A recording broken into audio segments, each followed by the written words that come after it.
கதை கேட்க தயாராயிட்டீங்களா? இன்றைக்கான வேத வசனத்தையும் கதையும் பார்ப்போமா? அவசரமா ஓடுற உலகத்துல எல்லாத்துலயுமே நமக்கு அவசரம்தான். வேதம் என்ன சொல்லுகிறது என்று பார்க்கலாம். பிரசங்கி 3:1. ஒவ்வொன்றுக்கும் ஒவ்வொரு காலம் உண்டு.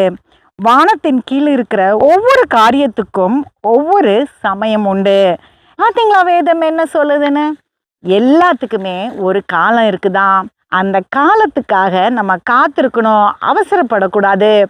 ஒரு சின்ன பிள்ளை இருந்தா, அவ எல்லாத்துலேயுமே முதல் தான் வருவா.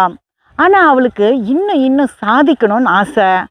அதனால இரவும் பகலும் ஏதாவது ஒன்று செஞ்சுக்கிட்டு ஓடிக்கிட்டே இருப்பா. அவங்க அம்மா சொல்லுவாங்க, நீ சாதிச்சிட்டு இருக்க எனக்கு தெரியுது, பொறுமையா பண்ணுமா, உனக்கு பெரிய ஆசீர்வாதங்கள் இன்னும் வரும், உன்னுடைய உடம்ப வருத்திக்காத அப்படின்னு. ஆனால் இவ கேட்கவே மாட்டா, ஏதாவது ஒன்று பண்ணிக்கிட்டே இருப்பா. அந்த வருஷம் கோடை விடுமுறைக்கு அவங்க அம்மா சொல்லிட்டாங்க, இந்த வருஷம் உன் பாட்டி வீட்டுக்கு நீ போகணும் அப்படின்னு. அப்போ அவ சொன்னா, ஐயோ நான் அங்கே போக மாட்டேன், அங்கே நூலகம் இல்லை, ஒய்ஃபை இல்லை, அங்கே போய் நான் என்ன பண்ணுவேன் அப்படின்னு. அவங்க அம்மா சொன்னாங்க, இதுக்கு தான் நாங்கள் அனுப்புகிறேன்னு சொல்லி பாட்டி வீட்டுக்கு அனுப்பிட்டாங்க.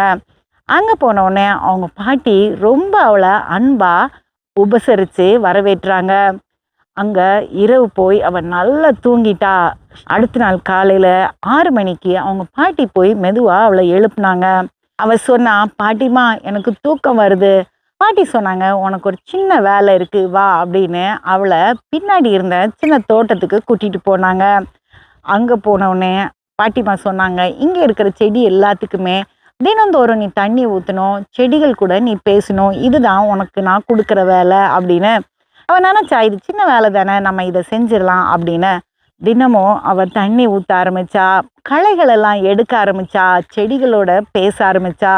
அவள் கவனிக்க கவனிக்க சின்ன மொட்டுகள் எல்லாம் பூக்களாக மாறுச்சு, அப்புறம் காயா பழமாச்சு.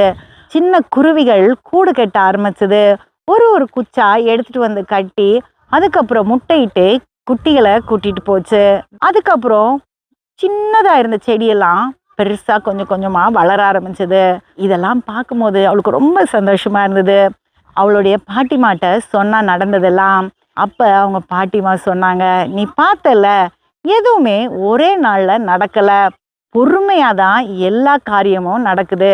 பூக்கள் மொட்டெடுத்து பூத்து அப்புறம் தான் காயாகுது.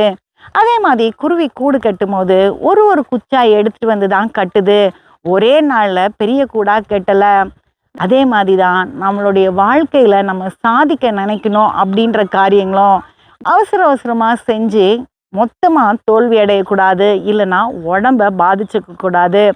பொறுமையாக திறமையாக நம்ம ஜெயிக்கணும். Let us meet in the next story.